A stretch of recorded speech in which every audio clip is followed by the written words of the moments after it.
Hi అండి, welcome to my channel Sita daily vlog.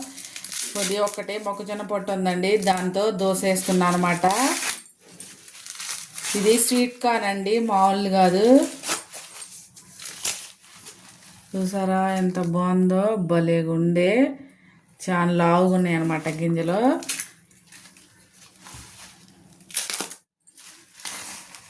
దీని పక్కన పెట్టేసుకొని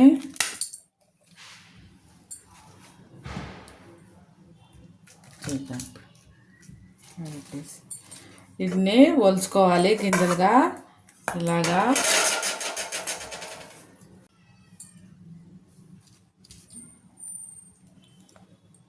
గింజలు సగం ఒలుచుకోవాలి,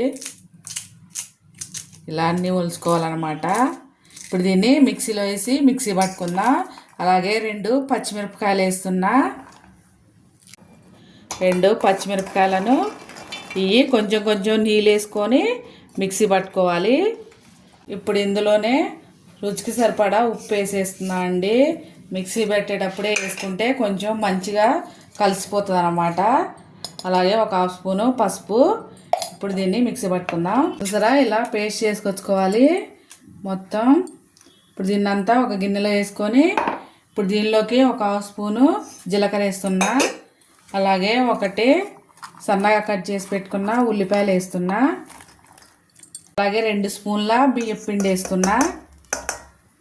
దీన్ని అంతా ఇప్పుడు మంచిగా కలుపుకోవాలి. ఇప్పుడు కొంచెం గట్టిగా ఉంది కదా, కొంచెం నీళ్ళు పోసుకొని కొంచెం లూజ్ కలుపుకోవాలి దోశ వేసాక తిప్పటానికి.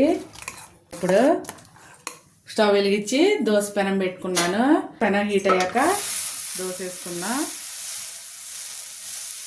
ఇప్పుడు సైడ్లో కొంచెం నూనె వేసుకొని ఫ్లేమ్లో పెట్టుకొని వేసుకుందాం. మూత తీసి చూద్దాం. మంచిగా గాలింది కదా, దీన్ని ఇలా తిరగేయాలి. అయిపోయింది, తీసి ప్లేట్లో పెట్టుకొని ఇంకోటి వేసుకుందాం. ఇది కూడా అలాగే మూత వేసుకొని కాల్చుకోవాలి. అయిపోయింది, ఇది కూడా దీని మీద పెట్టుకుందాం. అంతే, ఇవాళ నా వీడియో ఇంతేనండి. నా వీడియో కనుక నచ్చితే ప్లీజ్ ఒక లైక్ చేయండి. నా ఛానల్ని సబ్స్క్రైబ్ చేసుకోండి. మొక్కజొన్న పొట్ట దోశ రెడీ అయిపోయింది.